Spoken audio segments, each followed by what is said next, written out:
Bonjour, film lovers! Did you know that you can subscribe to us on iTunes, Spotify, and Stitcher Radio?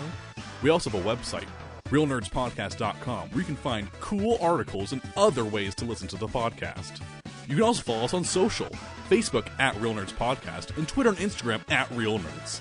You can also call us at 720-6nerds5. We will listen to it, we will play it, and we will probably commentate on it. Also, email us at realnerds@gmail.com. Anyway, enjoy the episode.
The sky.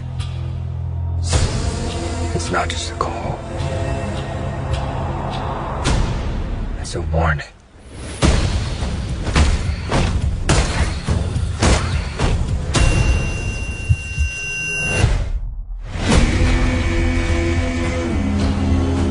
I've been trying to reach you.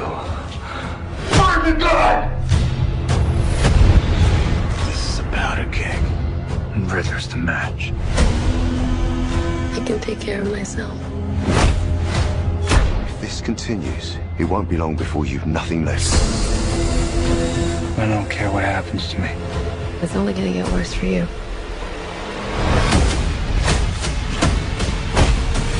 Whoa, take it easy, sweetheart.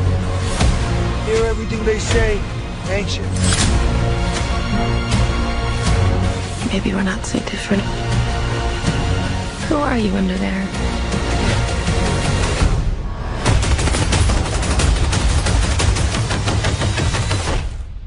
I'm vengeance.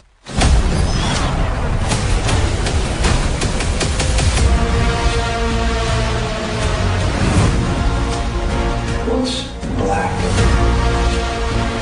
and blue and dead all over?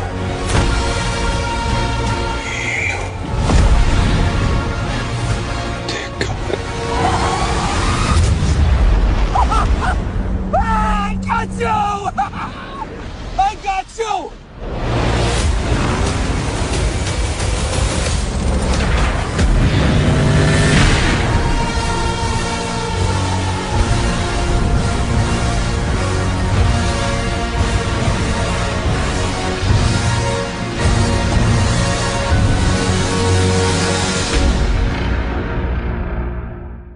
This is Real Nerds Podcast, and what you just heard was the new trailer for the Batman coming out, which is really awesome.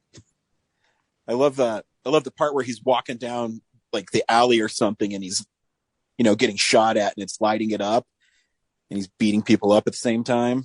Yeah. What if one of those guys just points their gun like 3 inches higher, though? It's a lot harder to shoot somebody in the head than you think. Just letting you know. Even with a machine gun? Yeah. Wow. I guess Batman's really... Yeah, I'm saying he has no face shield, and all those guys got to do is point up. And he's... Yeah, but if you like, hitting a moving target is always tricky because you have to anticipate where they're going to be, and see, Batman knows that, so that's why it's flickering, and he employs all these other distractions. He's just walking straight forward down a narrow corridor. I just with flashing lights, throwing off their timing. Yeah, everyone's scared. Remember, he's using fear. Just like or the Scarecrow. bulletproof armor. Yeah. Well, Yeah, but it's like his face, his chin and mouth aren't bulletproof. Well, you're taking a chance. That's what I'm saying. It's just like all you gotta do is like just point a couple inches a little higher, and they can take out Batman in that shot. So Or can they? I don't know. I Maybe had there's a, something else going on in the movie I don't know about. Maybe he has a force field over his face. I don't. that, or it's also out of context, so who knows? Yep. Brad, if they shoot him in the face, then the movie's over, and that would be bad. So that's why they don't do it. Thanks, Harry, for doing the job of the government. Yeah, but what if they shot you in the face? What if they shot me in the face? That's a risk we are willing to take. No, it was fun. The rest of the DC fandom, I was like, okay, this is interesting. Yeah, I expected more out of the Flash thing, but like that wasn't. It was cool. I thought it was interesting that the silhouette. The Flash was just Michael Keaton talking the whole time. All right. Yeah, but it's cool. There's two Barry Allens, like, and like one, the costume is he's got Keaton's suit, but it's painted over as the Flash. If you saw that. Yeah, it's cool. I mean, if there's only a movie beating them to the punch, Spider-Man. But it was fun. Like, I had it running in the background while I was approving reports at work. And every once in a while I look up because something caught my eye. I think the Harley Quinn looks fun. It's a great TV show. Oh yeah. The comic's really good right now. Yeah, there's but anyways, a lot of unfinished stuff in the fandom. There's like a lot of storyboards and photographs, but no, like you're very trailer light. Yeah, it's more of, showing you this is what we're working on. Because even the Black Adam, it looks like they only had that one scene done. Because the rest of the establishing shots looked like they were concept art. Yeah, previs. Yeah. It was cool that I didn't realize they already had Hawkman in the pipeline. Yeah. So he's going to make his debut in that. Yeah, they're kind of intertwined. I don't know, the Hawkman, Girl, and Black Adam stories are really convoluted. So I have a hard time keeping them straight. Oh, you mean like all of comics? I don't know. Like the DC stuff, though, they break off in so many different worlds that it's so hard. Is this like the good guy Black Adam, or is it kind of the anti-hero Black Adam? Is he a bad guy? Is it the one hot girl who first showed up, or is it the second one? It's just stuff like that I can't keep straight. How many Hawk people are there, Ryan? I don't know. Several. Would it be best if I just got on with my day and did not worry about this? Yeah, no, you just watch the movie and enjoy it. Oh, okay. Gotcha. I'm still waiting for them to have Hawk Lad, but who knows? And Hawk Dog. And Hawk Dog. Yes. Well, Hawk Dog, we have a wiener. When Jim Lee Hey-o. presented those different Crisis covers, I was like, oh my god, are they going to do another Crisis like event in the comics? Like, they've really milked that one. Of all crises. It's like Identity Crisis and what was the other one?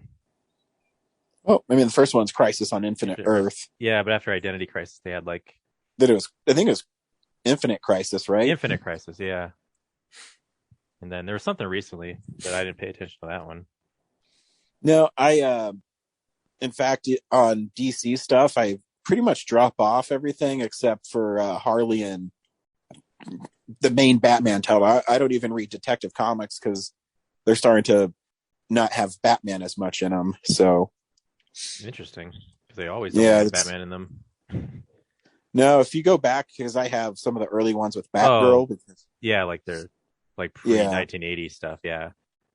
I mean, Batman's in them right now, but they're kind of forcing you to read about Miracle Molly and shit like that, stuff I don't care about. So I've stopped getting Batman, but I did pick up Batman 89, and it's written by Sam Hamm, who co-wrote the movie, 89 movie, and it's not bad. It's interesting. Yeah, it's like Harvey Dent's going after the Batman. Nice. Pre-Two-Face, because he's a vigilante. Nice. Anyways, we're Real Nerds Podcast, and every week. And now we talk about comics. We're done with movies. And every once in a while we talk about comics. No. I thought the trailer was really cool, so I kind of want to open the show with something awesome. Yeah. I thought it looked really well. But anyways, we see a new movie and we podcast our experience of the world. This week we saw Halloween Kills, except for Corinne, she didn't see it. Boo. It's a different movie. I'm going to go ahead and put it out there, Corinne, that you will never see this movie because it is way too violent for you. Oh, it's the meanest thing ever. I'm glad Corinne didn't go. She would have left in 15 minutes. Yeah, it's definitely not your cup of tea. But you know what? Go ahead. Oh, I was just going to say, you know what? Is while I was sitting in my showing of The Last Duel, I thought, you know what? I bet this has a higher kill count than Halloween Kills. Probably not. I mean, we'll get into it. Unless the Last Duel has genocide in it. Sure. We'll get into it because we will tell you if we recommend the film or not. Play the trailer and then spoil it. And there's we can't really get into the kill count, I guess, without spoilers for Halloween Kills. There's spoilers everywhere, Sheriff. We also talk about movies we've seen throughout the week. Movie news. We already covered some of it at the very top of the show. And movies that are coming out. Movies is what we talk about. See, he did probably say movies at one point, but he definitely didn't say Judy. My Cary Grant's getting better. I think you should audition for a biopic of him that's animated. Probably not. I did when I was at Mile High Comics today. They have a collection of Cary Grant DVDs. Why? That I don't know. They have a lot of old stuff there, but they have it's a set from Sony, so Columbia, and it has The Awful Truth, His Girl Friday. Mm-hmm. I can't remember the other ones, but the one they have on there that I actually don't own that I only got on streaming is Talk of the Town. Ew. But they want $30 for it. But when I did research for it on Amazon, it comes with like a bunch of special features and postcards that were the old lobby cards. So I'm like, I might get that because I don't think anyone's going to go in there and buy it. I mean, they might, but no. But the question is that pack sealed at Mile High Comics or is it used? Well, it's used, so I don't know what's in the inside. So I guess I could ask him if you may not get the postcards, but you'll at least get the discs. Yeah, I might ask him because I kind of want the postcards because it's reproductions of the posters. So, yeah, saw that today. Yep, that's what we do. Movies. Yeah. Movies. Brad, can we still go around town? Not as much, but you can. Hey, film buddies, follow me around Denver.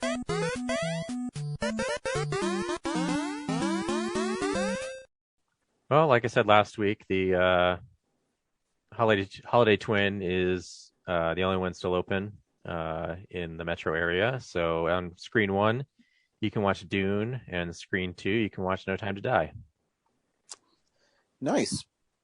There you go. Get outside. It's really nice right now. I guess it's supposed to snow on Monday. No. Next week. Okay, I was going to say today's Monday. Oh, no. Or wait, no, it is today. I think they said October 18th. I don't know what day. I don't know if I'm pitching or catching. I work so much now. There is no snow scheduled for today here in Centennial. So the weather lied to you. Yeah, it was too hot for snow today. It was nice today. I was down. Mm-hmm. I was down in the metro area. I had to get some supplies for work and, go to the grocery store. We were out filming like over the weekend, like after sundown, and it was like I expected to go into freezing weather, and it was like just perfect. Yeah, no, it's been really nice out.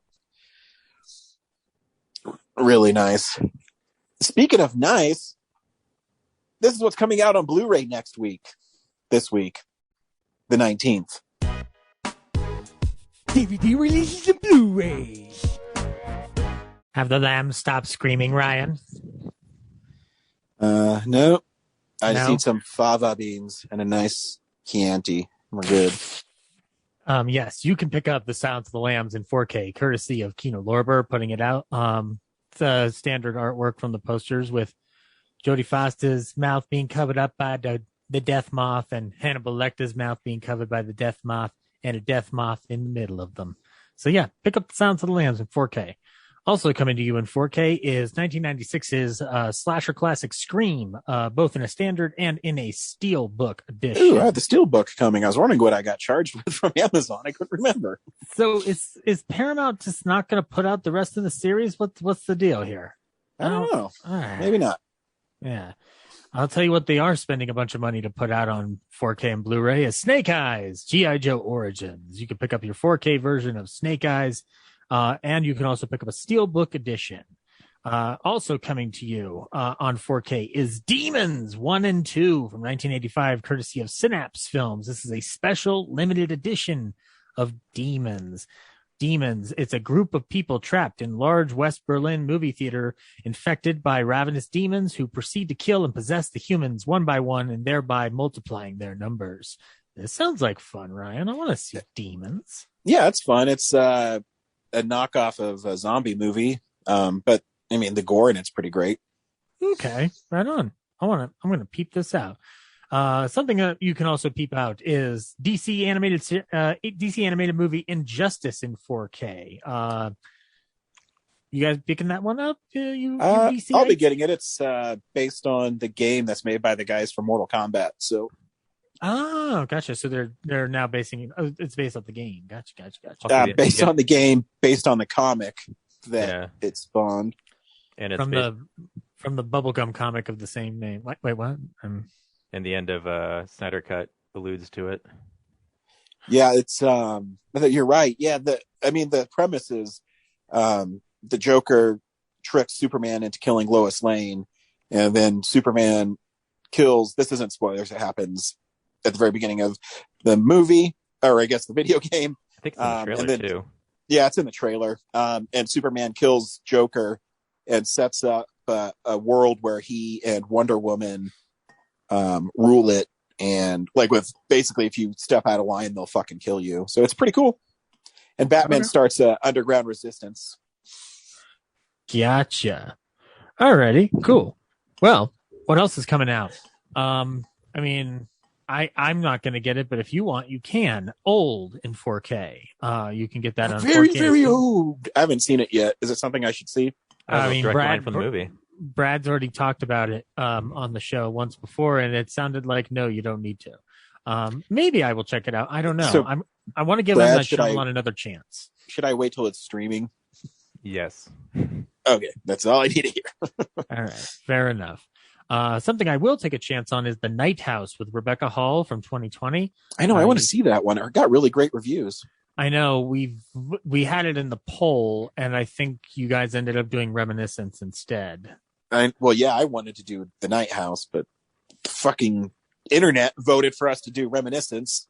I think the problem with The Night House is it was too generic. Like the trailers were generic, the name is generic, but I heard it's really good. Nice. You know what is also, what's really good, Ryan? I can guarantee that it's really good.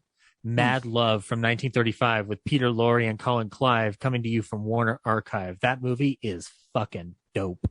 I'm going to be getting that. I might also get The Incredible Shrinking Man from Criterion, the 1957 sci-fi flick from Jack Arnold. So if you want to check out some two lovely genre pieces from the past, there's your bag there. You can also get Corridor of Mirrors from 1938, courtesy of Cohen Film Collection. The story involves a man who falls in love with a beautiful young woman and begins to suspect that he may have also loved her in a previous life. Ooh, find out in Corridor of Mirrors. We are also getting from Flicker Alley in the Shadow of Hollywood, the highlights from Poverty Row Studios. You can also get from Flicker Alley The Little Rascals. This is a volume 3 of their collection. Oh, this is Classic Flicks. I'm sorry. Classic Flicks is putting this one out. But yes, bunch of Golden Age stuff that you can get your hands on. You can also get a steelbook of Apocalypse Now in 4K. This is a Best Buy exclusive that features the final cut. So if you want I'm good. I mean, I, you know what? I might end up getting this because the one thing I don't like about the Apocalypse Now 4K set that I got is that packaging is garbage. Like it is straight up trash. So I might pick it up just so that I have a better storage facility for it. From this year, Mark Wahlberg's movie Joe Bell is coming to you on Blu-ray. You can also get from this year Superman and Lois, the complete first season. So this is the new Superman and Lois TV show.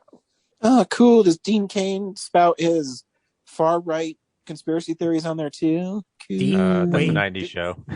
Wait, Dean Cain's Dean Cain. Wait, there's another Superman show? I thought that was the name of the Dean Cain show. No, it's a new one. That's the Came out like last year. The 90s one is Lois and Clark, The Adventures of Superman. This one is just Superman and Lois. It has Tyler Hoechlin, Elizabeth Tulloch, Jordan Elassis, Alexander Garfin, and Eric Valdez. So yeah, you can check those out if you'd like. Ryan, you and I will like this. We like Cary Grant, obviously. And that means by proxy, we love Randolph Scott. I think we can all agree Randolph Scott is so amazing that he had to be mentioned in Ominous Awe in Blazing Saddles.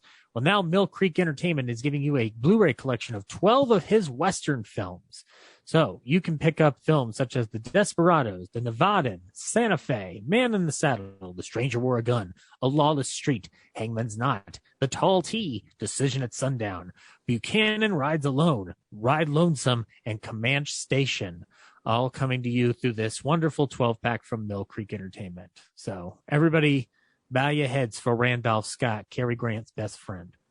And the last two releases we have are The Protege from 2021 in 4K, which features Michael Keaton, Maggie Q, and Sam Jackson. And Criterion is putting out Ratcatcher from 1999, directed by Lynn Ramsey. Set in Scotland's national garbage strike of the mid-1970s, a poor adolescent boy struggles to reconcile his dreams and his guilt with the abjection that surrounds him. Find out what is going on in Ratcatcher. And that's Blu-rays. Hey, guys, unspool that movie news. It's real news. Well, we already kind of talked about the big trailer, which was the Batman trailer, which I didn't really get my 2 cents in, but I liked it. It looks cool. It looks fucking creepy, and I like it. So yeah, I cannot wait for one of my friends text me about it and say, why do they have the Riddler, some C-list villain? I go, what? He's definitely an A-list villain for Batman. Who in what world is the Riddler a C-list villain? I don't know. Maybe in a world where he wasn't played by Jim Cary. Yeah, I was about to say maybe. Excuse me, guys.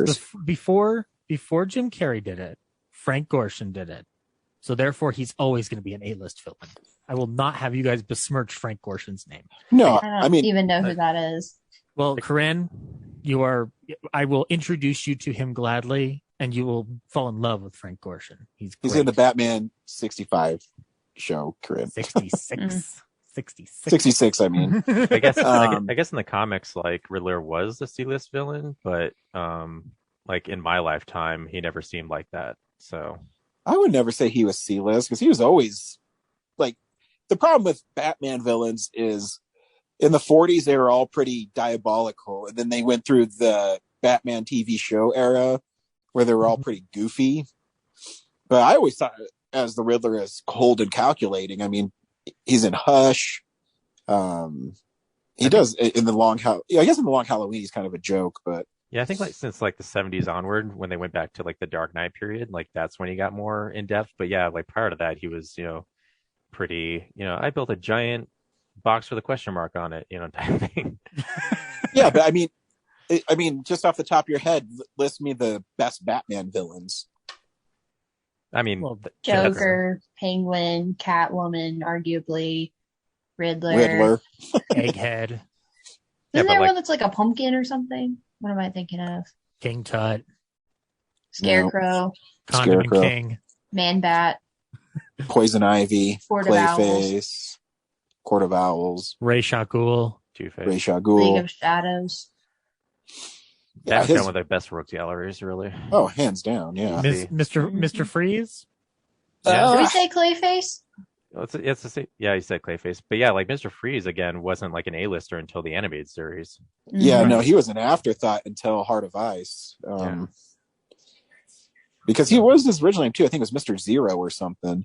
Yeah. And he wasn't Mr. Freeze until later on. But yeah, I mean, the Batman has incredible villains. I'm more surprised by the people who are like, "Oh, it's cool that they're making the Riddler a Seven style serial killer." I'm like, "Yeah, we've been asking for that for like 20 years now.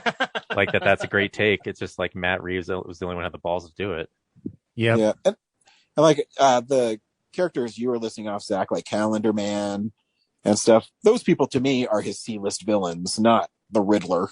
Excuse me, Mr. Frost. Egghead will always be number one. I'll always be excellent. Jeez. If I give me money, guys, I will make an egghead that is super sincere and gritty. But he still throws eggs. Anywho, but there were other trailers that dropped this week. We got a trailer for Scream 5 or Scream, but I guess. Looks like fun. Sidney Prescott's back again. Yep. I think it had a nice sense of dread to the trailer. Yeah, I liked that the automatic locks going on and off. Like that was a nice little creepy moment there. And the guys who made it made Ready or Not, which is a great movie. So I have faith in them. Yep, we should all have faith in them. But yeah, it looks neat. Looks like at the end of the trailer they're back at the old Prescott home. So we're gonna be thrust into the reboot territory within that. I'm curious what it turns out being. I'm not looking too much into the trailer because they did an interview where they said there's a lot of misdirects in that trailer. So I'm just going to go in blank going forward. Like I saw the trailer once. That's it. That's all I need to know. Yep. You guys will appreciate. I saw something on social media and it was those stills from Last Action Hero where Arnold Schwarzenegger just walks in and shoots the closet and there's a guy in there. But they had superimposed it with like Sidney Prescott. And he's like, why did you? There's always a guy in there. It's funnier if you see it. That's funny. No, I got the joke describing it. I still want to see it though. Additionally at the DC Fandom, we did also get a trailer for the Peacemaker television show. Did you guys get a chance to look at it? I did not. Can't wait for Eagly. Yeah. It's basically James Gunn unhinged on a TV show for, however many hours it is. It just looks fun and bizarre. Way more fun than that like preview trailer they did where he just walked into like the restaurant and like they had a conversation. There's way more fun stuff going on in this trailer. Yeah. Okay. Neat. Especially his eagle. I'll be watching it. Dad, get a picture. He's hugging me. Dad. And got two more pieces of news. We've got our Munsters, 3 of our Munsters cast for the Rob Zombie Munster remake coming our way. One of Sherry Moon Zombie. Yes, one of them is Sherry Moon Zombie. She is playing Lily. And Herman will be played by Jeff Daniel Phillips, who played Seymour Coffins in Halloween 2, Rob Zombie's Halloween 2. Jeff Daniels. Jeff Daniel Phillips. I would love Herman Munster to be sitting on a news panel going, we're not the greatest country on earth. Is Rob Zombie writing the script for this? Yes, he is. Ugh. It's going to be PG. You know it's going to be PG, Ryan. I can't wait for Herman Munster to be like, yo, Lily, back that sweet ass up here so I can stick my bolt into it or whatever dumbass thing Rob Zombie has them say. When he has sex with her, he goes, die, die, die, die, die. He makes visually cool movies, and I think he's a good filmmaker. As a script writer, he's fucking garbage. You know what? I disagree, and I am looking forward to the Munsters reboot. Additionally, wait, what script of his is great? What script of his is great? You know what? I like the script for Halloween too. I like the idea of it possessing moments of PTSD. Yeah, but the acting and the performances and the dialogue are garbage. I don't fully agree with you. Lords of Salem. Lords of Salem's got a good script behind it. Sure. People keep giving him money for reasons, right? Yeah, because he makes movies that make money because they look cool. I think they're fun. I think they're good. He's like Zack Snyder, huh? No, Zack Snyder doesn't write, first of all. And second of all, they need to teach him about editing tools. But that's just my opinion. If you like him, I get it. Also, Daniel Roebuck will be playing Grandpa. Daniel Roebuck from The Fugitive and U.S. Marshals. He's also been in a bunch of Rob Zombie stuff. So those are your three main leads, and their photo looks pretty cool. I'm excited for this. They look like they're about to spook up the neighborhood, as it were. And the last news is the best news, which Ryan sent to me. A long time ago in 1981, we were promised a teaser for a movie called History of the World Part 2 that would see a Viking funeral, Hitler on ice, and Jews in space. All things that come from the madcap mind of Mel Brooks and his comedy team. And now we are getting History of the World Part 2 as a variety sketch series on Hulu. So this is interesting. Brooks said in a statement, "I can't wait once more to tell the real truth about all the phony baloney stories the world has been conned into believing are history." So yeah, we're going to look for this on Hulu. They have, Ryan, I have a feeling this is going to be like the closest we'll ever get to Mel redoing the Sid Caesar show. Yeah, I mean, I'll be interested to see if they actually push the envelope like the first one did, but hopefully it's funny. I mean, they're putting it on Hulu, and they're getting, they've got Nick Kroll, Wanda Sykes, Ike Barinholtz, David Strassen, and Kevin Salter on board. I'm very confident. I'm just very excited that Mel Brooks is back behind his typewriter for something. So it's going to begin, the production begins in the spring of 2022. Ryan, I think we need to crash those auditions and get cast somehow. Done. Yeah, you and I can totally be in a Mel Brooks thing. Yeah. We're super funny guys, right? And anyway, that's news. Nope. Disney has shifted most of their calendar to next year. Indiana Jones getting a full year push, and then Doctor Strange, Black Panther, and Thor are all getting like 3 to 6 months. Oh, later. Okay. And the Marvels. And then the IATSE strike has found a deal, but people aren't happy with it. So yeah, it hasn't been ratified yet, so it's not a done deal until it gets ratified. So, and frankly, not all their conditions were met, so hopefully they vote it down because they deserve that. There's more that needs to be done in that deal, but. And the Marvel stuff isn't really that surprising because they're still filming it. And, Indiana Jones had to shut down for a little bit because Harrison Ford got hurt. So again, what did he do this time? He's always hurt. He hurt his shoulder last year. And gotcha. I know that Mangold filmed around him, but he just started back on set. So I don't think it could have made its, so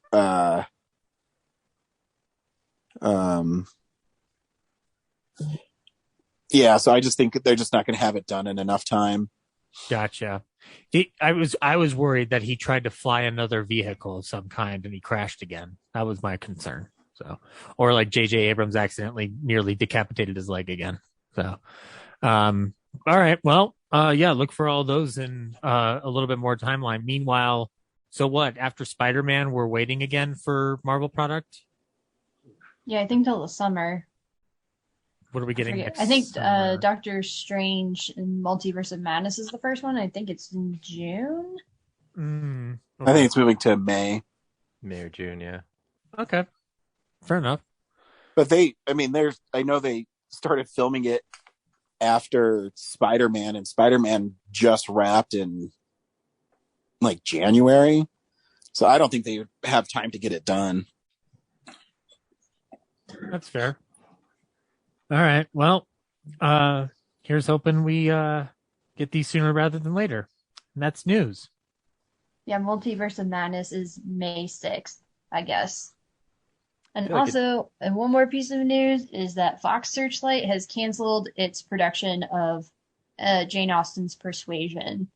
No! Netflix is Brian, put down the producing... gun. You have so much to live for. Not Corinne, anymore, I don't. Corinne, you got that wrong. It's called Searchlight Pictures. See, Fox no longer exists because Disney eradicated an entire studio's history. So Fox never existed anymore.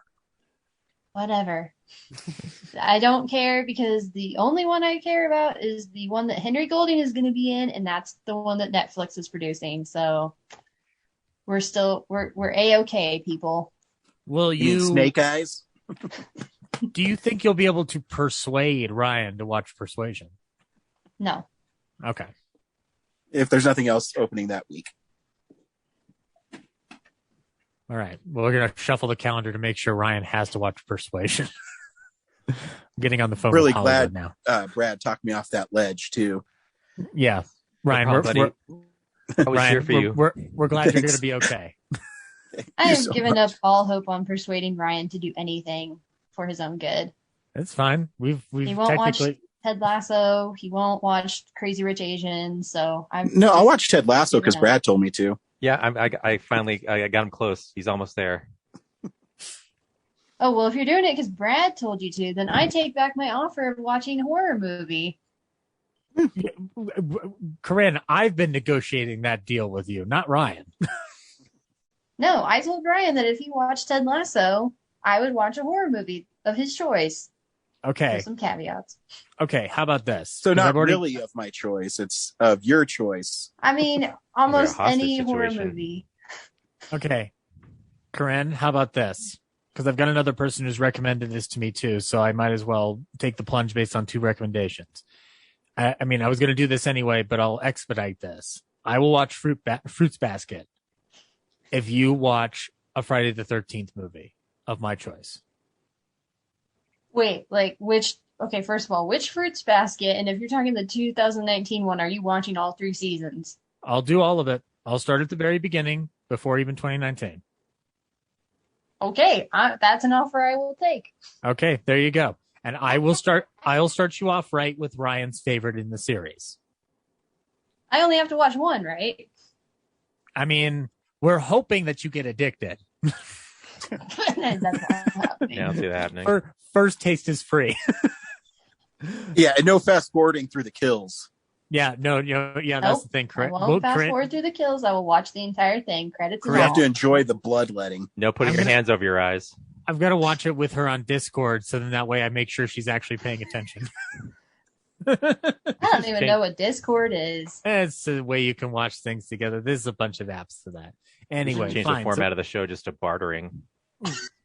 Like deals and concessions on what to watch. Okay, so my next deal is Brad. I will watch 500 different DC things if you will watch one Jack Benny movie. That sounds like a bad deal because I don't think there's 500 DC things. Okay. What about 5 DC things For a Jack Benny program? for one Jack Benny movie? No, I'm making you do a movie. I'm gonna. Jack Benny movie. Ooh, that's tough. I mean, I'll give you the good one, the one I made Ryan watch. What do you he think, Ryan? Is it worth loving it? Oh yeah, no, the movie's great. I mean, it is like 86 minutes long, so All right, deal. All right, that's it. So I'm watching. You have to watch. Let me think. You have to watch. The Losers. No, I have never seen The Losers. you have to watch all DC movies from the 90s. Oh fuck. Okay. Wait, yeah. all DC movies from the 90s. What does that entail besides No, that? five. All 5 years are DC movies. So you gotta watch Batman and Robin. Mhm. Gosh, what else? Catwoman was 2000s, right? Yeah, Yep. darn it. Oh, Definitely yeah. missed the Oh, cutoff. you know what? Extend it out to 2010 so I can get some of the bad ones too. Yeah, Jonah Hex. Jonah Hex, Catwoman. Ah.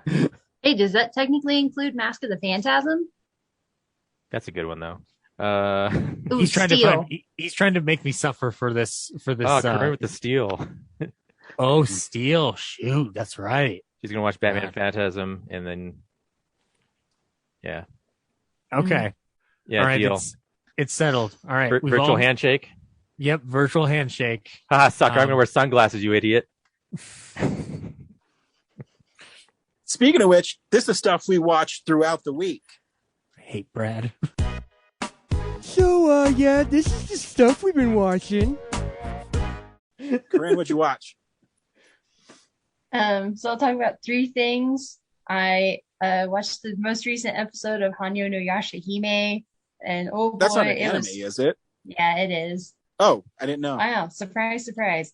Only anime I'll talk about this week. Also, but yeah, it was crazy. We got a pretty big flashback sequence to kind of the backstory on the parents of our main characters and how some shenaniganery went down, and the main antagonist lady is like a complete bitch, and I cannot wait until she dies. Oh, I'll be fine with the decapitation as long as it's her head rolling around on the ground, because she's a hoe, and I hate her so much.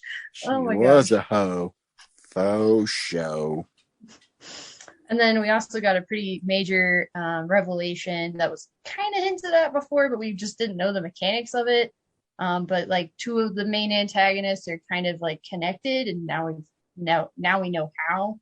And so we got, and the preview for next week looks awesome, and I'm just so excited. It's so great to have this show back, especially now that Ted Lasso's off the air. So it just gives me something to look forward to every week. And then I also have watched the new Hulu show, Only Murders in the Building. I binge watched that in like a day. It's pretty fun. I think the season finale is like tonight or tomorrow, so I'll definitely watch that. The premise is that there are these 3 people who live in this big building. Steve Martin's character, Martin Short's character, and Selena Gomez's character. They all are huge fans of this like crime podcast, true crime podcast. And while they all they happen to get they get kicked out of their building during a fire alarm. And so they all meet up, and they happen to oh wait, we all like the same podcast, and they're talking about it. And they go back to their building, and they find out somebody's been murdered. Bun, bun, bun. And so then they start a podcast around them trying to solve the supposed murder, because the police think it was a suicide.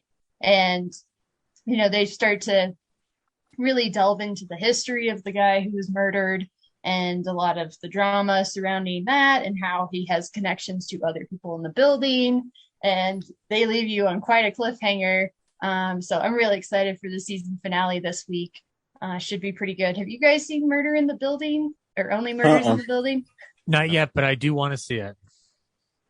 Yeah, so they actually open the show with a flash forward to something that's going to happen presumably at the end of the finale tonight, and they hint another person might have been murdered, but you don't know who it is, you don't know why or anything like that. So already you're just trying to figure out everything that's going on in the show, and it's a lot of fun, and the performances are pretty good. Martin Short, man, he really kills it in the show. He gets a lot of really good material to work with. I figured Steve Martin would get equally good material, but I think we haven't seen a lot of those kind of bigger character moments until later in the season. And I guess they just weren't as juicy. I think Martin Short got more to work with right off the bat. So yeah, it's pretty good. I would recommend it. It's on Hulu, Only Murders in the Building. And then the last thing I'll talk about is I went to see The Last Duel last weekend, and it's really, really good. I liked it a lot. And I'm really sad to see that it had all a $5 million opening weekend, because I guess nobody went to see it except me and the 3 other people in my theater on Thursday night. You gave them $4 million for one ticket? That's insane, Corinne. Why did you do that? I didn't do it because I have the Regal Unlimited pass, so it must have been all those other saps who paid $1 million each. I see. Those 4 idiots. Gotcha. No, This movie looks good. I want to see it. It's so good. I don't want to say too much because it'll spoil it. You don't. That's against your MO. I know, right? It's so powerful that she can't. I want people to see it, and I don't want them, because I mean, I saw the trailer, but then you get through like the opening sequence, and then something happens that gives you like a really big idea of like, okay, this is how the movie is going to be structured the rest of the way. And let's just say I'm really glad that I watched a movie for Catching the Classics recently, because that comes into play watching this movie. So maybe you know what I'm talking about, but I don't want to say it in case people are not whatever. Anyway. Nope, it's pretty vague. Yeah. So hopefully you guys get to watch it and we can talk about it in some spoilery discussions, but great acting. Just like the writing of the movie is just excellent, and the outcome is really brutal, and yeah, it's just so powerful, like emotionally, and it was one of those movies that really stuck with me and has made me think, all throughout the weekend of like, oh yeah, like what would I do in this situation? And I really liked how they addressed that. And as a writer, would I have done anything differently? Things of that nature. So those are like the best kind of movies, I think. So yeah, no, anyway. it's one I definitely want to see. Ridley Scott and historical epics are good stuff to see. He loves his sword and sandals. Yep. Yeah, you would like it, Ryan. A guy dies getting shot with a flaming arrow in the eyeball. Fuck yeah. He did that just for you, Ryan. Ridley was like, you know what? He's going to like this. I feel like he just made the whole movie like just for me, except that, if that had been the case, Adam Driver would have been like the other guy. I don't know. It's like, dang it. If he had made the movie for me, it would have been Ben Affleck in all the roles. So, his character is a complete douchebag in the movie. It's like I've heard he steals the movie with his scenes. So yeah, he's really good, but you just hate his character. I mean, you love to hate him. He's just one of those kind of assholes. Right, gotcha. Maybe an Oscar nomination for Mr. Affleck again. We'll see. Yeah, like the first third, you're like, okay, well, he's kind of a don't really like him too much. And then the second third, you're like, no, I hate him. Like, it went from kind of like indifferent dislike to, no, I just completely hate his guts, at least for me. Anyway, but yeah. I hope you all get to watch it so that we can talk about it more in depth. I plan to see it again. I was going to watch it, but then I watched Halloween Kills twice. Okay. That's your prerogative. No, he made the right. He made a good choice. I wish I could have done his choice. Anyway, that's all I've been watching. Zach? All right. I watched a couple things. After our episode last week, the day after, I sat back down with Bud Abbott and Lou Costello meet Frankenstein. It's a perfect movie. There's like nothing wrong with that movie in any way, shape, or form. It's an amazing film. I think that with most of those screenings of any Bud and Lou movie, I'm paying attention to the comedy. I think this is one of the first times where I was really kind of soaking in a lot of the horror atmosphere that the movie has. The greatest / goofiest thing in that movie is that Dracula can drive a speedboat. So it's really cool watching Bela Lugosi drive a speedboat. But I love the ending of that film where you have spoilers for an 80-year-old movie, where Wolfman tosses Dracula out and just like dives with him together in the sea, like over that cliff. Like, it's amazing that the movie, for all of its comedic intent, like in any other instance, this would have been like this perfectly executed monster movie where you had everybody in there jamming around with just some of the choreography alone. Like it's just got some great moments of inspiration about it. So yeah, if you haven't seen Abbott and Costello Meet Frankenstein, I highly recommend you do that. It's a classic. It is. You also, and Ryan and I can attest to this because we have them. Their other monster movies are just as fun. They're not as great as this one, but I like Invisible Man a lot. I'm not a big fan of Abbott and Costello Meet the Mummy. I think it's okay. I think it's fun, but it's just I don't like the way the mummy looks in it, because it literally just looks like a fucking pajama, like a pair of pajamas. But it's still fun. You still get to see their bits in it. And then I did a Val Lewton double bill the other night, watching Isle of the Dead and The Body Snatcher. So Karloff and Lewton teaming up. Isle of the Dead just gets better and better the more I go back to it. And I've watched it a lot this year, especially for Ballyhoo Prep. And it's just so fucking perfect in every feasible way, shape, and form. Body Snatcher's the same. It kind of got me down on a Burke and Hare rabbit hole that I never really chose to go down before, and just kind of reading up on the real history behind that and Robert Louis Stevenson's book, and just the performance of Karloff in The Body Snatcher, and specifically his face off with Lugosi for the one scene that they do together, is just magical. And that's the last film they did together. And it's just like, even up to the last time they worked together, like the tension and the conflict is there. Like those two just worked so well off of each other. And then, I did a bunch of movies yesterday. I did, I think, 5 films all told within the horror / thriller realm. First I rewatched Psycho with Film Club. It was a lot of fun. Some folks on it hadn't seen it before, so it was interesting watching their reactions to the movie. Some of them like literally not calling the ending a mile away. So it's interesting how, however known that property is, it's still, because it's not an up-to-date product, there's some people who literally still don't know the ending of Psycho. So I just find that eternally hopeful for people to get. That's kind of awesome, though, if you ask me. Yeah, it is.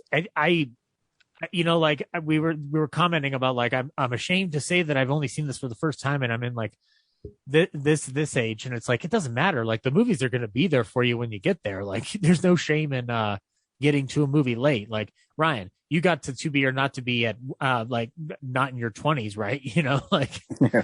You know, it's like there's no limit on when you can watch a movie and when you can enjoy it. Like, it's the beautiful thing about the art form. And then I went to my friend Matt and Brian's house, and we did a triple bill. First, we did The Ghost Breakers with Bob Hope and Paulette Goddard. That movie's still fun. It had been a while since I'd seen it, and I'd forgotten about the African-American stereotypes strewn about that movie. It's not great. There's great moments in the movie, though. And, you know, sussing out the context, once you do that, you can still enjoy the movie. I think it's just, it can be tough at times. And then we watched Supernatural. I showed them that for the first time. Ryan, that movie bumped up another star in my letterbox, because that movie is just so fucking cool. And I keep on hoping it's going to show up in my random movie generator. Oh, but here's the thing, because I had this problem with another film on my watch list. It technically, I guess, would be considered a thriller. Yeah. But it's got horror adjacent imagery in it. So that's why I would consider it a horror movie. And also that music is not thriller music. That music at the beginning is horror music. There's wailing choruses, and then I love the opening theme to Supernatural. It is fucking perfect. And also she's got the death grip. She crushes all kinds of metal cups. And when she gets a glass cup in her hand, she's like, I can't crush glass, so I'm just going to strangle this fucker. So yeah, Supernatural's great. Watch it. It's great. It's only an hour and 5 minutes. It won't take up much of your time. And then Man-Made Monster. This is an early outing from Mr. Lon Chaney Jr. before the Wolfman. And the movie, how do I describe it to people? I'd seen it once before. It had been a while. And so I forgot how schlocky it is, but it's a lot of schlock fun for me. So the story involves Lon Chaney Jr. plays a guy who does an electrical act at the carnival where he like shoves his fingers into sockets and withstands electricity. That's his shtick. And he survives a car crash that is further amplified by the car running into an electrical tower. So he survives a huge electrical attack. And he finds himself in the arms of 2 doctors living out somewhere. one of them played by Lionel Atwill, and Lionel Atwill starts doing tests on him by giving him massive doses of electricity to the point where Lon Chaney becomes an addict to electricity. And at one point he gives him so much that he becomes a literal electric man. And the effect is literally just Lon Chaney's hands and arms glowing. So there's just a glowing effect overlaid on it. Kind of like for the Invisible Man, Ryan, instead of removing something, they're adding something onto him.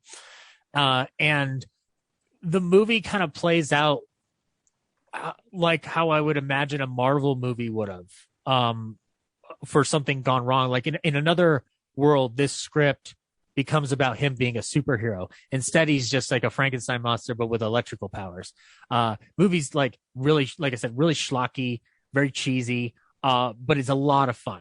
I had a lot of fun rewatching it with them. So if you haven't seen Man-Made Monster, it's only an hour, so it won't take up much of your time, and it's a good way to sneak some stuff into your watch bill there. Then I rewatched Shutter Island, which has a lot of horror imagery adjacent to it, and that movie gets better for me every time I rewatch it. I know it's not everybody's cup of tea, but I did enjoy going back to it and watching some of the set design play out, and the sound design in that movie in particular is, I don't think I'd ever really fully paid attention to it before, but the sound design is incredible in that movie. Like it's a loud fucking movie. And then the last thing that I watched for today's horror entry is I rewatched The Cat and the Canary from 1939 with Bob Hope and Paulette Goddard as well. This movie is way better than The Ghostbreakers. It's a remake of The Cat and the Canary by Paul Lenny, which was also remade into a sound film that no longer exists. This is a comedic version of it. In it, a group of estranged relatives show up at a house on the 10th anniversary of their great uncle's death. And Paulette Goddard is given the inheritance to the entire fortune. But if she is to be driven mad or if she is to be murdered, then it goes to another next of kin who is held in a secret envelope. And the movie becomes about people trying to avoid Paulette Goddard being murdered in the house by either somebody who wants the fortune or from an escaped convict who's wandering around their estate.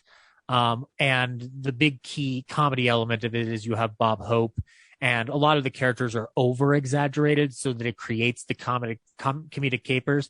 But the movie is shot really well and gives off a really wonderful horror vibe in the process. I think it's one of those horror comedies of the early era before an Abbott and Costello Meet Frankenstein that's really, really working to have it both ways. They want their gothic imagery as sincere as possible, but you also have Bob Hope running around and doing his shtick. It's a marriage of the two that works wonderfully. So if anybody hasn't seen The Cat and the Canary, I recommend that before you watch The Ghostbreakers. And again, with Ghostbreakers, there comes context. But anywho, that's all I watched this week. Cool. Brad? Pretty much the only thing I watched revolves around this horror movie challenge, and I'm running away with it. You're an asshole. I am an asshole. Yours are so bullshit. How do I know you actually watched all these movies? I thought about that. You don't. But I swear because I have. According to your Letterboxd list, I'm just going to point this out. You've only watched 68% of them. What? That's what it says. The eyeball says 68%. Only because I didn't hit like the watched part of the entry system. So how convenient. It's recorded, but I didn't press the button. Ryan, are you saying that by default I'm technically running away with it then because Brad's not doing Letterboxd correctly? I don't even know what to believe anymore. I thought I believed in love, but I don't know anymore. You're married with a kid. Stop it. Exactly. Oh, that's weird. My list says 100%, and I'm at 29. So I think you're the one who doesn't know how to use Letterboxd. What's everybody's total so far? 29. You're 29, Ryan? I don't remember. Keep talking about what you watch, Brad. I'll let you know. Yeah, so I'm an asshole, and that starts with me rewatching The Sixth Sense for the first time since '99. And at 20. You're 20? Yeah. You're stepping I'm up. at 21. Yeah, Sixth Sense. it reminded me of a thought I had the first time I watched it, which was that I wish the movie was just Bruce Willis and Cole teaming up to solve murders, because I forgot that part and I thought that was the best part of the movie. Yeah. And it's only like 5 or 10 minutes of it, maybe 15, because the rest of it's just Bruce Willis trying to get Cole comfortable with like helping the ghosts and understanding like and why air they're conditioning. haunting him. And air conditioning. I know it's always cold in there. So it was better than I remember. But I was kind of like, man, I really wish the movie was this part of the movie for an hour and a half, because that's really like the scene that had the most impact to me. Then I watched for the first time Child's Play 2 and 3, and 2 is pretty fun. I love, like, the climax in the toy warehouse is cool. Yeah, I like the melted Chucky look. Yeah, and like all the good guy dolls stacked around, and you can clearly like they do that running away thing that, like, I forget, is it Andrew and his adopted sister are running through? Andy and Kyle, and they're just like, it's the same path. They just like recycled the footage. They do. Yeah, and then seen it in a minute. But I actually, like, it's too bad. Like, just thinking of that climax and how sequels are supposed to be like bigger and better than the one before it. Like, if there's only some way to the logic of, or the rules of Chucky, that if only he could soul jump into all those other dolls.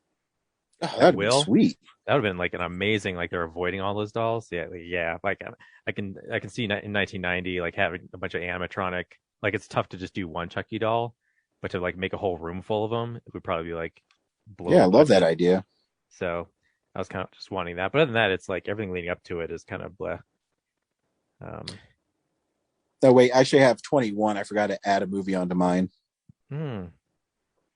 Still 8 behind. I know. Fuck. Guess I won't sleep tonight. Yep. Child's Play 3. Same thing again. Chucky comes back and he terrorizes a military school. Yep. No Tom Cruise there though. Yeah. I would pay good money to watch Tom Cruise fight that doll. Anybody? Taps joke? No? Me too. I watched the Texas Chainsaw Massacre 2 for the first time, and that was a lot different from I've only seen the 2003 Chainsaw Massacre and like the 2013 one that I would even consider like a Chainsaw Massacre movie. So you've never seen the original 74 one? Not yet, no. Oh, okay. And it's like I'm watching most of these on Peacock because they're doing Peacocktober, and so they're like free to stream. Ah, gotcha. Yeah. So they've got the 2003 one, but not the 74 one, and like every other one, like even the most recent Leatherface. You could probably get 74 on another streaming service like a Prime or something. So yeah. Or if you remind me, I can let you borrow it. Yeah, like right now I just have Hulu and this to choose from. So, but yeah, that's way goofier and sillier. I was telling Ryan when we went to see Halloween that the woman in the movie, who, like, it seems like the most annoying part of it was like how much she screams and shakes throughout the entire runtime. Like almost like Toby Hooper made her do 50 takes, and they used like the 40th or 45th one where she's just tired of doing it, and she's putting like every last ounce of enthusiasm into the take that she can, because she burned out way earlier, and just like, yeah. And then like it ends, but I don't think there was a resolution to the Dennis Hopper Leatherface fight. Like they're just in the middle of it. It cuts away to the girl and her thing with Bill Moseley. They both collapse under the weight of the terrain falling on them. I mean, I guess I missed that. Yeah, like I was so like not into it that I just missed that part. So it ended. I was like, was there a resolution to that fight? Did like the thing collapse or what? But obviously didn't end there. So, well, the main conflict by the end point, because it is Hopper fighting Leather. Yeah, chainsaw fight. Is Chop Top versus the gal is the main crux of the ending of that movie, because then she goes insane and then she wields a chainsaw and she wears a mask and all kinds of wonderful. Yeah, and the movie's like feels super short because it's only like 2 or 3 scenes. Like there's the guys with the truck in the beginning who don't know enough to just take their foot off the gas. And then there's like the radio station, and then there's like the lair at the end. It's like, wow, not a lot going on in this movie. The next new thing I watched was 1988, The Blob, which is okay, but the really impressive part was the effects, like all the body horror stuff that they do in it, where the blob's harming people. Awesome. Was like amazing. Yep, like really terrifying looking stuff. But yeah, it's a blob that the military engineered, and they treat it like it was a alien from outer space, and it terrorizes a town, kills most everybody. Yep. Then I watched Prom Night for the first time, the 1980 version, and the movie's okay. Yeah, it's just like a couple friends are mean to this girl, and it ends up leading to her falling out a window, and then I had no idea she had a brother. Like that's just like completely out of left field. Like there's barely any setup. There's a shadow that sets it up, I guess. Yep. But yeah, the whole time you're just watching these kids talk about going to prom, and then they get ready for it, and Leslie Nielsen's in it because I guess surely you can't be serious. And he doesn't. At one point I thought he was the killer because I thought he was the dad of the girl who died, but I thought the girl was related to Jamie Lee Curtis. It was so confusing. And then there's just like a splatter fest at the end, and it's like, oh, it was this person who I don't remember being introduced to. So yeah, it's okay. Yeah.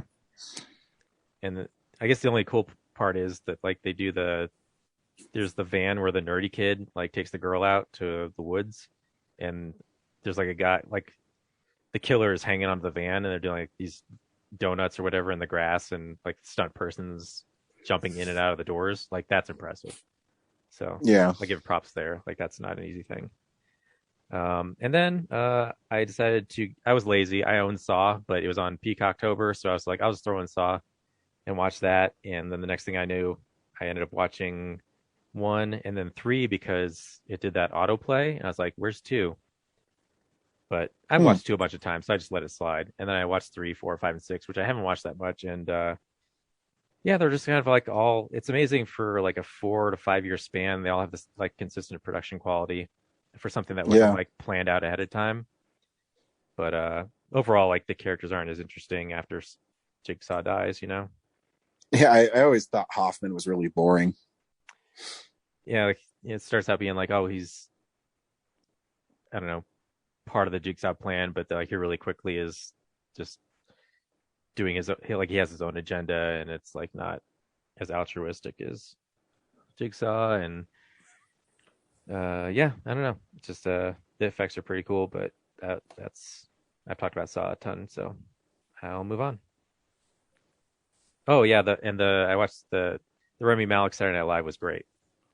Daniel Craig makes a guest appearance in it, and that was a ton of fun. So if you check out that episode again.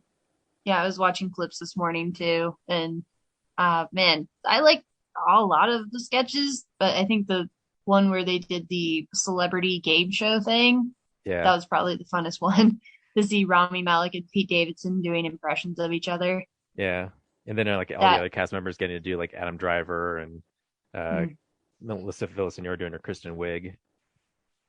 Yeah. That and the Squid Game parody. That was fun. Yeah, like across the board, they were like all pretty good. Like for a guy who mostly does dramatic stuff, like his opening monologue was really funny, and the making fun of the NFL in the cold open was great. And then that mattress store thing, the couple testing out the mattresses was fantastic. So yeah, just a ton of fun. Sketch comedy. So yep. Brian, what'd you watch? I watched Halloween 4 and 5 in Ultra HD. It's really cool. You can see Michael Myers' hair change a lot when it's in Ultra HD. I always thought it was weird in Halloween 4. His mask goes from blonde into the normal like brown color for the hair. It's like a total oversight by the production. 4 is still, I think, a really great sequel. 5 kind of screws the pooch. where they had a great idea and then they decided to just forego it for some reason. They look great in Ultra HD. It's always fun seeing movies that I never thought I'd see in the format. I watched Hush, which is only on Netflix, but it's a movie by Mike Flanagan, who went on to do Dr. Sleep and Gerald's Game and House on Haunted Hill, House on Bly, Manor on Bly. And he just did Midnight Mass. And it's a really cool little thriller. It's about a woman who is a writer, and she lives by herself kind of in the country, and she's deaf, so she can't hear. And while she is preparing dinner, her neighbor is brutally murdered outside by some unknown assailant. And so there's some pretty great scenes of him stalking her throughout the house and her trying to figure out how to beat someone when she has a disability and can't hear. It's really cool. It's really short. I think it's like 81 minutes long, something like that. So it moves really quickly. It takes place in one location. And yeah, if you like thrillers, and I mean, it is pretty gory too, but it's really well done. Mike Flanagan is one hell of a horror director. Yeah. Have you watched Dr. Sleep yet? No. I keep on meaning to, but I'm really not a fan of The Shining. So, well, then good news. This movie isn't The Shining. It's also like 2.5 hours long, so it's a bit of a commitment. Yeah, you can watch it in sections like people do The Irishman for some reason. I watched The Final Girls, which is kind of a last action hero, but for 80s slasher films. It's about this young girl named Max, and her mom is famous for being in a horror film called Camp Bloodbath. The mom played by Malin Ackerman, and she dies at the beginning, and so they go to a screening of her film called Camp Bloodbath. While they're there, a fire breaks out, and they go into the screen, and then so they're sucked into this world, and it's a really fun take on it. The only thing bummer is it's a PG-13 movie for a slasher movie, which sometimes might work. So sometimes it loses its punch, but there is a great little message and a chance to say goodbye to your mom, even though she's not her mom, because she's a character in a film. It's a beautiful film too, though. It's shot really well. Lots of colors. Very interesting. If you haven't seen The Final Girls, I highly recommend it. It might even be a horror film Corinne likes, because it's not violent. Well, it's violent, but it's not over the top and gory. Which one is this? It's called The Final Girls. Is it on like Netflix or something? Oh, I don't know. I own it, so I don't know. It might be. There's lots of it's funny, and it's but yeah, it's like a slasher film with heart. You can find it, Corinne, on Tubi for free, and you can also find it via a premium subscription on Hulu. All right, I can let you borrow it. Yeah, I watched The Invisible Man, the 2020 Invisible Man. That movie's still really, really, really, really good. I forgot, I haven't seen it in a while, but all the tension that is built throughout the film, especially the opening where she's trying to escape an abusive boyfriend, and all the stuff that he did to her, and how people don't necessarily believe the victim in cases like this. It's a really fascinating look at The Invisible Man, because the only constant theme in every Invisible Man film is the Invisible Man is a bastard. And this one is a pretty sinister bastard at this one. It's a great movie if you haven't seen it. And the last thing I watched was Dracula Untold, which I've actually had kind of a soft spot for this film. I think it's kind of interesting to go back to the fighting of Transylvanians and the Turks, and kind of a military setting, and the reason for Vlad to become Dracula is kind of cool. He does it to protect his country, and by becoming a vampire, he becomes kind of unbeatable. And I don't know. I always thought it was a really interesting take on the legend of Dracula. I remember liking it a lot. Yeah, I mean, some of the things don't always work. Again, it's PG-13. I think kind of takes away some of the visceralness of it. I'd love to see them actually just fully embrace being, an evil vampire, but I get it. And Charles Dance is really good in it. He's kind of the vampire lord, and he's really good at being sinister. And there's something about his voice that he adds a lot of weight to everything he says. So yeah, it's a fun film. And that's what I watched this week for my spooktacular. And I got to find a way to beat you motherfuckers. I have the tally thus far, if everybody would like to know. So Brad is in first place with 29. Cheater. I am in second place with 23. Cheater. And Ryan is in third place with 20. Actually, I forgot to put Invisible Man on there, so I think I just updated it because I forgot to put Final Girls or Dracula and Invisible Man on there. So I'm at 22. Okay, so 22. So I've got to losing. watch. This is bullshit. Yeah, it doesn't matter. I'm going to go watch the Friday the 13th movies back to back, and you son of a bee. That'll I'm get going to me be doing the. I'm going to be doing the Halloween movies as well as some additional double bills. So Ryan, goddamn you! It's interesting. I was reading an article, and it was talking about the Halloween films, and the guy who wrote the article also talked about that being his favorite scene in the series, where Loomis is at the diner in Halloween 4, and he's pleading with Michael when he sees him to leave people alone in Haddonfield. Those people in peace, Michael. Yeah, it's a great scene, and freaking Donald Pleasance is amazing in that scene. That's also where they had the first person who was playing Michael before they replaced him with George Wilbur. Yep. It's weird. You could tell the kind of size difference. Also, that's the scene with the gas station explosion, because for some reason there's a big gasoline explosion. Yeah, I don't know how it explodes. I guess a spark happens when the two cars rub against each other and it makes the gas explode. I don't know. Something gas tank, something. Yeah. We need explosion, something Mustafa Akkad. I love how Loomis's scar changes throughout the film too. Oh yeah, because he's just like, this is ridiculous. Yeah. Yeah. So this week on Real Nerds, speaking of Michael Myers, we saw Corinne, if you don't want any spoilers, you can drop off. Just kidding. I don't care. We saw Halloween Kills. Brad, do you recommend Halloween Kills?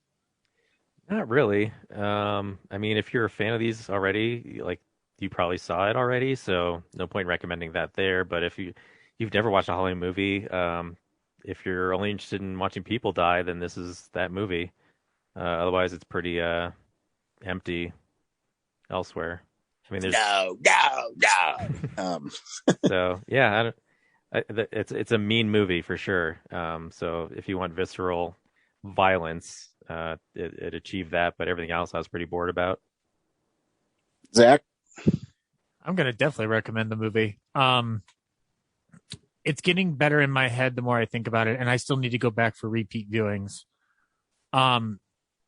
As Brad said, it's a mean movie, and I'll double down on that. It's a mean fucking movie. I get why people might have problems with it after the first reboot.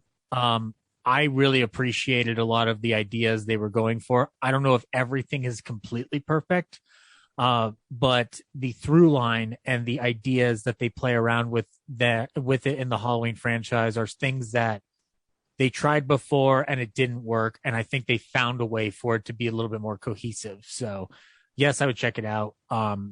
Everybody's pulling out their A game on the cast wise. It's got a lot of interesting imagery afoot, and I'm very curious about where the future holds for that third installment based off of what we saw. So, but yeah, go ahead and go check it out, boys and girls. Actually, I think I liked it more than you two, and the more I think about it, the more I think I enjoy it more. I think on Well, I first said I viewing. loved it and recommend it. I don't understand. I'm talking about our ratings, but gotcha. The more I think about it, I think there's something more sinister happening in this film that I think got lost in the violence. And we'll talk about it after we play the trailer. But yeah, I would see it if you're a fan of slasher films. I think you should check it out. Here's a trailer for Halloween Kills. Hey, what are you guys doing out here? It's Halloween. We've been trick-or-treating. Are you alone? There's a creepy man in a white mask. Where? And he keeps, like, trying to play hide and seek with us. Where did you see him? Look! Oh my God. Run! Go home now!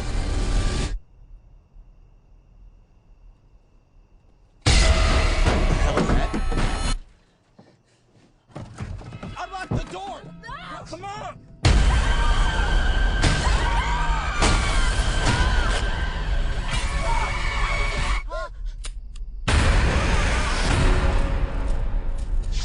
We killed Michael. My grandmother set the fire. No one told you.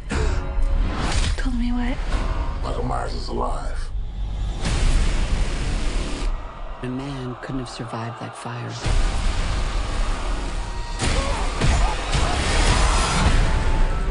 "40 years ago, the boogeyman came for us. We are the survivors of Michael Myers. Lori, what do we do? We fight. Mom, Our family will kill him. we're gonna hunt him down and we're gonna put an end to this. He is not going to stop killing until we stop him. If you track Michael's victims, that's a straight line to Michael's childhood home. Someone's in our house.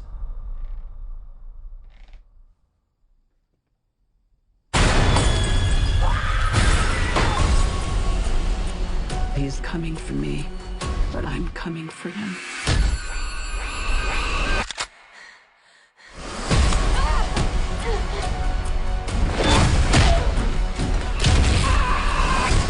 You want to kill someone? Take me! Michael! I want to take his mask off and see the life leave his eyes.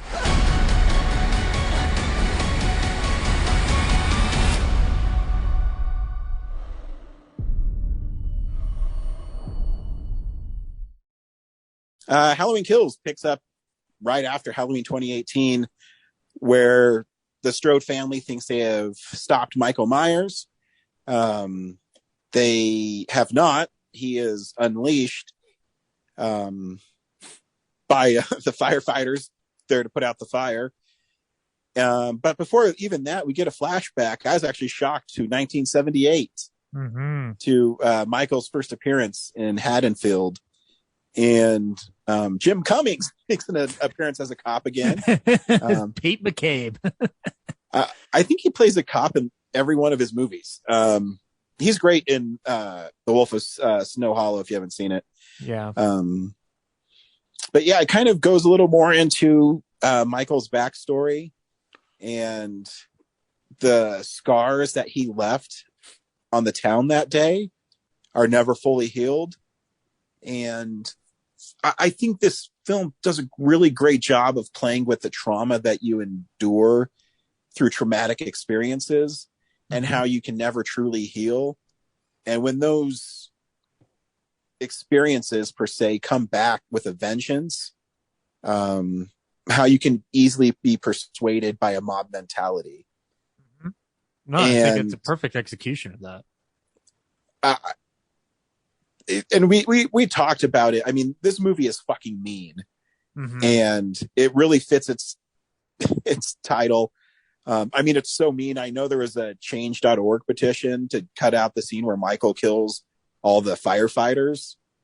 That's a dumb petition. Yeah. But they're in there too. Yeah. Them. Yeah, they don't mess around in this film, and it's interesting because it's the first film too that I've seen that type of Michael Myers, where he kills people, but he's never like that mean. And And I mean, there's a couple scenes that really stick with me, and you guys can always jump into. They really play on the fact that he poses the bodies that started from the first one with, the Judith Meyer gravestone. And when he sticks Bob up on the wall and he does that little look at him, like that little head tilt. Yeah. But in this one, I think what the most shocking scene in this, to me, is when he attacks that old couple and he purposely doesn't kill the wife and then just stabs the husband over and over and leaves the knives in him on the counter and lets her watch. It's his plaything. It's his plaything. Yeah. It's fucking unsettling. That is fucking brutal. And they're just strangers. They're like not even people who have wronged him before. They're within the vicinity of the Laurie compound. So he's making a straight line back to his home. Yeah. And this is, I still think to this day, and I know this might rub Halloween fans the wrong way. I think the best scene in any Halloween film is from 2018.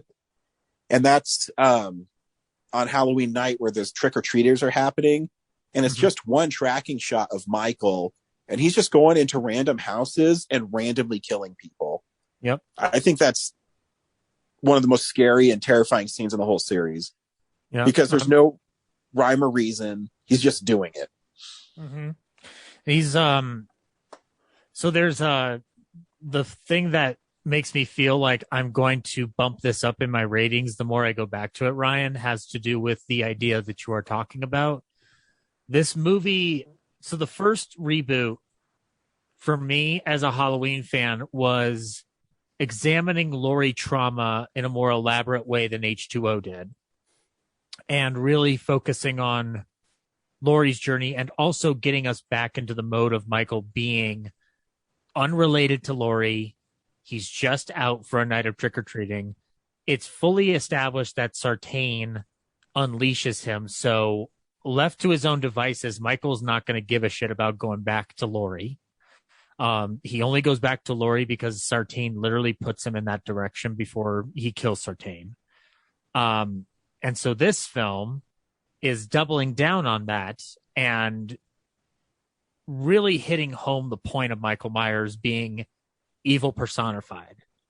There's a lot of points in this movie where it feels like it's a mood piece on Michael Myers, and I appreciate that intent. Because the biggest plot through line in this movie is the mob led by Tommy Doyle. If there's a point A to point B timeline of where this story is going, it's about the mob that he leads, and the people he ropes into it. There's something wonderful to be said about that mob mentality and how you can get swooped up in that, how it affects the town of Haddonfield. I love the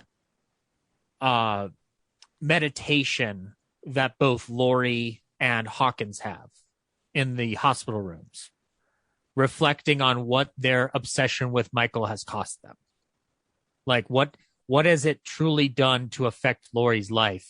Obsessing over the idea that Michael Myers is coming back for her, only to realize that Michael was going to go kill anything no matter what. It wasn't about her. It was about anything because he's just a living, breathing monster.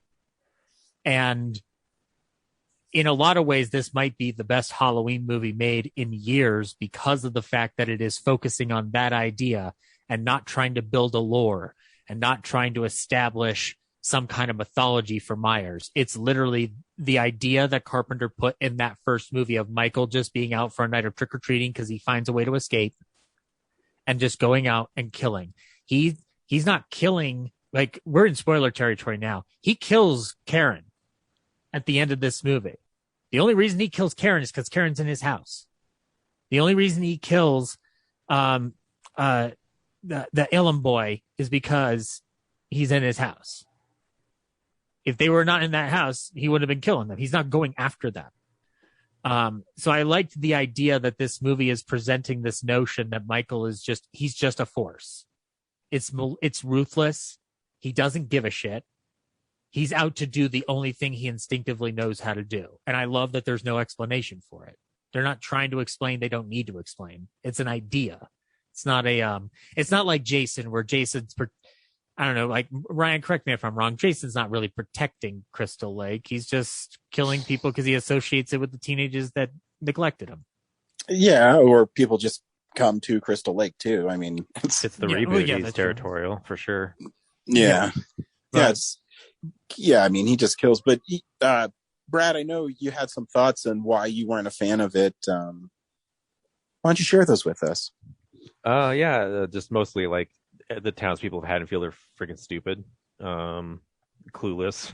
Just, if it was my experience, I heard like, oh, there's a supernatural serial killer back on the loose. I'd be like, cool, just jump in the car and just go to freaking Kansas or cross the Canadian border. Like, let's see him catch us. Like, yeah, I don't know why people feel compelled to just like stay home in Haddonfield when this stuff happens. The people with trauma, I get, like forming the mob, but they're like a terrible mob. They finally get Michael on the ropes and they just beat him with 2x4s and sticks, like just to decapitate him, see how he comes back from that. I thought about that too, because it's interesting because David Gordon Green mentioned that he was going to take the supernatural element out of this, but there is some sort of supernatural element to Michael Myers because, they talk about how Hawkins had an opportunity, stopped Loomis from executing him. And it's this weird thing where I don't think you can, because I think he's just evil personified. Yeah. He's evil on two legs. I'm guessing there's going to be some explanation because he took so many shots from the boyfriend, like point blank from Cameron. Yeah.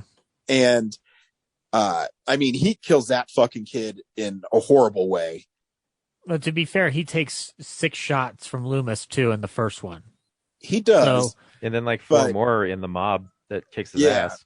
Yeah, and he takes the knife in the back. I think they're going to explain it a little bit. But I get what you're saying. Yeah, like we know that. Like we get that because we've seen him kill everybody. But like a lot of those people in the mob have only like heard or been around like a couple murders, and they're not supernatural murders. They're pretty normal killings. So it's like, they have no reason not to try something more severe. Yeah, no, I get what you're saying. It's an interesting thing because it's that mob scene at the end too. When I don't know what triggers Michael to all of a sudden go crazy and kill everyone. Mm-hmm. But he all of a sudden he's dodging stuff and just like opening people up. And friggin' what's her name? You just said her name. Laurie's daughter, Karen. Yeah. Stabs her with a pitchfork in the back and then just like lets it go. Like I would over and over again through the neck on the staircase, curb stomp him. But no, just one stab and she backs off. Like I guess because she planned to draw him to the mob anyway. Yeah. But still, like you've got him on the ropes. Just finish it off. Don't toy around. Yeah. Yeah. I don't. Yeah. I always said this too. Even with the mob mentality, killing someone is a huge step. No matter what. And they, even though they hate Michael Myers, maybe they don't have the quote unquote killer instinct that he does. Well, he's like a 40-year boogeyman, like who's killed probably like 100 people at this point. Well, like in the last movie, in this timeline, he killed his.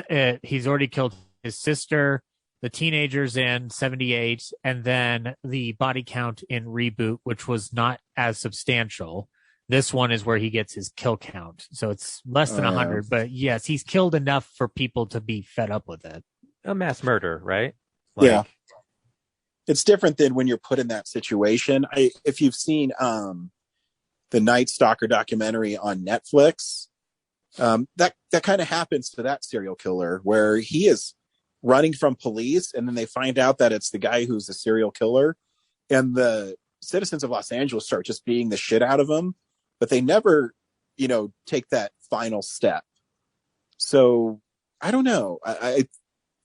There's a big difference from hurting someone to killing someone.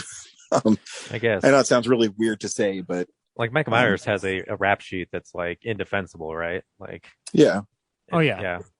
Well, I mean, I'd say the same thing about the Night Stalker, but yeah, no, I get what you're saying.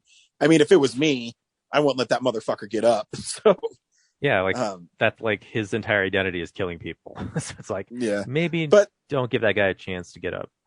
It is. The movie is shocking, and I mean, when he starts dispatching the mob too, it's shot in a way that's supposed to be kind of poetic, and it's really well done. I think. I mean, John Carpenter's great, but David Gordon Green might be the best director that's ever done a Halloween movie. I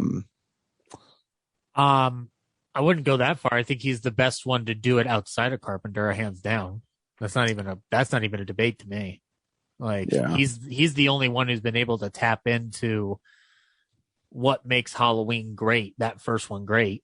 But yeah, I would see from your point of view, Ryan, how based on how these two have unfolded so far, how you would make a statement like that. Because it's impactful. It's impactful in a way that doesn't necessarily need to be directly tied into that first film. You could literally feasibly start with that first reboot and it works just as well. Yeah. I will tell you that I want to go back to Hawkins and Laurie for a minute because you were talking about the shot being poetic of him attacking the mob. First of all, based on the fact that Hawkins is still alive, I wouldn't count out Tommy or Brackett. We can definitely count out Nurse Chambers. She is fucking dead. And that scene where she's shooting off those guns, I had visceral reactions of those gun flashes. Like that shit was fucking unnerving. And then when she finally like tries to get him and it's fucking clicked, like it's brutal.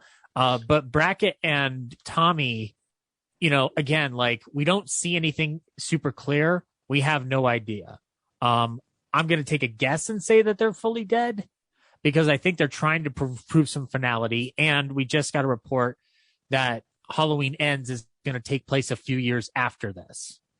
So we're going to be dealing with some consequences from this.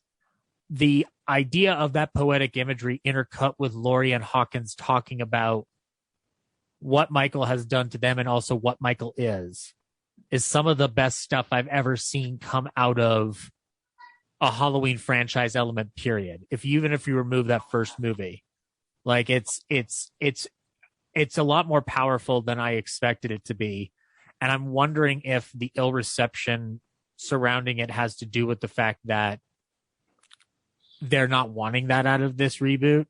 But the other idea that I loved in this movie, and I thought it was handled very suspensefully, is so in the first Halloween, we have all the patients wandering around the grounds, and the only one who we see escape is Michael. And we got all the prisoners on the bus escaping, and they rounded up all but one. I loved the idea of another patient from Smith's Grove wandering around and how the mob would confuse that because of the whole he never takes off his mask thing. Those moments in the hospital where she's trying to protect that man, it was so fucking bizarre and great to watch that unfold and to give dramatic heft to the town of Haddonfield going crazy over the paranoia of Michael Myers. Like, it's powerful stuff. And when you intertwine that with a bloodbath like we get, it's amazing how this movie is able to toe the lines it does. And I think in order for it to do that, it has to be a little bit more of a tone poem for Michael Myers than a world building movie. And I love that it goes in that direction. Also, I'll say the Sam Loomis thing, I thought it was CG. I got a confirmation that it's makeup. That shit's amazing. That makeup is fucking dope. Did he kill again? I didn't like the voice of Loomis. I am picky when it comes to that. He's not great. He did fine. But those shots are incredible. I loved the flashbacks. It was composed in a Carpenter style. the look really helped with those Loomis moments. I think it was very bold of them to do that kind of Loomis movement in a series that is very, very sacred about how you portray Dr. Loomis outside of Pleasance's performance. And I think they handled it fucking beautifully. I think it's a great film. When I walked out of it, I was unnerved because I guess I wasn't expecting them to go the places that they did. But the more that I thought about it days later, the more I'm like, this movie is a very, very gutsy Halloween movie for where they're going with this direction. I like the themes in the first reboot more, but I do think that these themes are absolutely of value. And also it's just a brutal fucking, this is his highest kill count in a single movie. It's insane. Hey, Brad, wasn't it awesome when we were sitting in the theater and someone asked, did they not tell you about Michael? And the guy next to you said, no. I'm having flashbacks to my 2 horrible experiences watching this movie. Are you guys telling me that somebody at your screening of Halloween Kills, which I'm assuming was on a Friday, correct? And a Saturday. Yeah, by the way, thanks for not inviting me, jackasses. Thursday and Friday. I went Thursday night. So but you and Ryan went Friday. Thanks for not inviting me. Anyway. You went before me, dickhead. But this man had the audacity to heckle a Halloween movie. No, I think they were like drunk because they were throwing back some shots. Yeah. Ryan, you arrest them. That's what you do. You arrest them. That's what you do. But it was one of those things where they didn't bother me too much, but they were also not doing it constantly, but they were doing it enough where it was a distraction. They were doing it like intermittently enough that where if you wrote them up, like the people would come in and watch and like it would be a lull and they'd be like, oh, well, this is not worth it. And then as soon as they left, they would guaranteed they would start talking again. So it was like pointless to write them up. Gotcha. I am at the screening I went to. The gal that I was with, she and I noticed that we weren't the oldest people in the theater, but there was a proportion amount of like younger kids there. And I suddenly remembered, like, oh yeah, horror films are really popular with teenagers. I had completely forgotten about that whole aspect of the market. And they were reacting to the movie. They were getting involved in it. They were getting terrified. It gives me hope for the future of Halloween that people still find this concept scary, which is really cool because it means my favorite franchise can continue. And it's going to continue. It made over $50 million this weekend. I know. Hey Ryan, let me ask you, who's the highest grossing franchise right now? That's still running. James Bond. Just shut up. Technically it'd be MCU.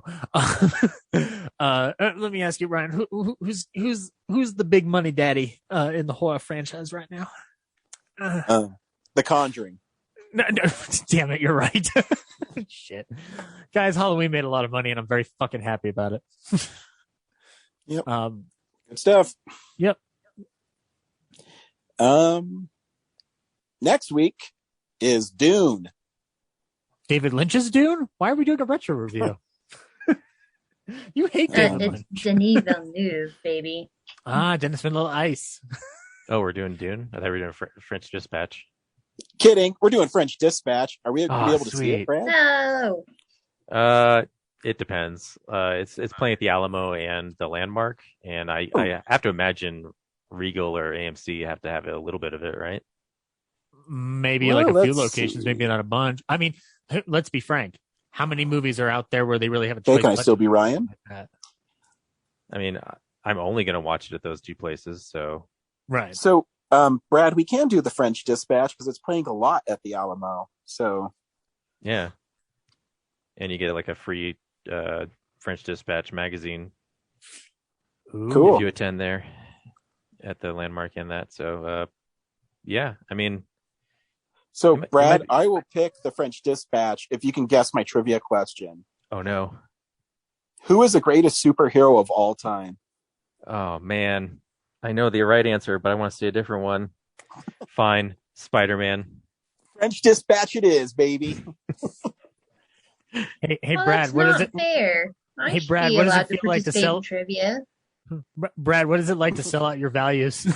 I hate myself. So Goes- yes, but Corinne, are you willing to sell your soul to make Dune the movie next week? Not my soul, but I mean, I'll probably sell something else. I mean, Well, you Brad want totally like my did. shitty couch? I'm a Nope. whore. Yep, Brad just got on his knees and sucked the teat of, I don't know. Ryan Frost. Ew. No, not me. That. By the way, fans of Real Nerds, please don't make that artwork, please. I feel like there may be a blank week coming up where we could revisit Dune. So Oh, yeah, I'm sure there will be. Here's my question though, Ryan. You don't like French things. No. Well, this is not a French thing. It's a publication in Kansas called the French Dispatch. So it's got Yeah, French where in title. Kansas? none of your beeswax, Kansas. I don't know. None of your beeswax, Kansas? Oh, that's right. Home of the fighting ostriches. Yeah. No, Well, I always I thought stripped that Wichita Dwight was joke. weird anyways, because they have those weird bronze statues of kids playing on the street. It's really weird. That was Crickets, Liberty, Kansas, which I don't think is a real place. No, in Wichita, when I was there for training for Qdoba years ago, I was walking down and they had these weird kid statues just in the middle of the sidewalk. Yes, I know what you're talking about, Ryan, but I'm seeing that the French Dispatch is, what is it? The French Dispatch of the Liberty, Kansas Evening Sun? And I don't think there is a town called Liberty, Kansas. There's a liberal Kansas. Wait, I have an idea. We can do 2 movies. Ooh. Oh man. We're going to do Ooh, a Halloween double Kills header. again? Nice. No, because, I mean, Warner Brothers wanted to not make money this year, so we can watch Dune on HBO Max, too. Go to the theater and get they fucked up. We need to keep the theater alive. Warner Brothers didn't want to make that sacrifice, so. I want Matrix Resurrections to do well, please. Nope. I retract my earlier statement. There is a Liberty, Kansas. It's down by Cherryvale in the SEK. Gotcha. To be fair, Disney didn't want movie theaters to succeed either until they chickened out. So, anyways, Well- we're seeing movies. It's what we do. I looked up the French Dispatch synopsis, and it says it brings to life a collection of stories from the final issue of an American magazine published in a fictional 20th century French city. yep. So Liberty, But it isn't. Kansas is a fictional French city? It's an outlet of that American paper from Liberty, Kansas, dispatching out of France. I don't get it. We'll see you at the movies. I just know Bye. Christoph Waltz is in it. Bye. Peace. Say bye, Brad, or we're not going to watch The French Dispatch. It hurts. It hurts. Fine. I'll just watch the French Dispatch on my own. Oh, I thought I was going to get a 10-year end. Bye.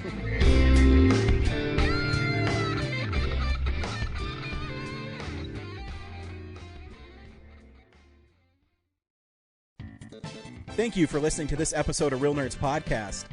Real Nerds Podcast is a production of Nebulous Visions Multimedia. Thank you to Sparks Mandrill and Plan 9 Studios for our kick-ass theme song. Also, if you're in the Denver area and you're looking for a cool place to see movies, we see them at the Alamo Drafthouse in Littleton and now also in Sloan's Lake. Thank you to Colorado Coins, Cards, and Comics for supplying us with all our comic needs, especially you, Andrew. You know who you are. And a big shout out to James's mom. I'm giving you an electronic hug that you can feel through the airwaves. Thanks for listening, and have a nice day.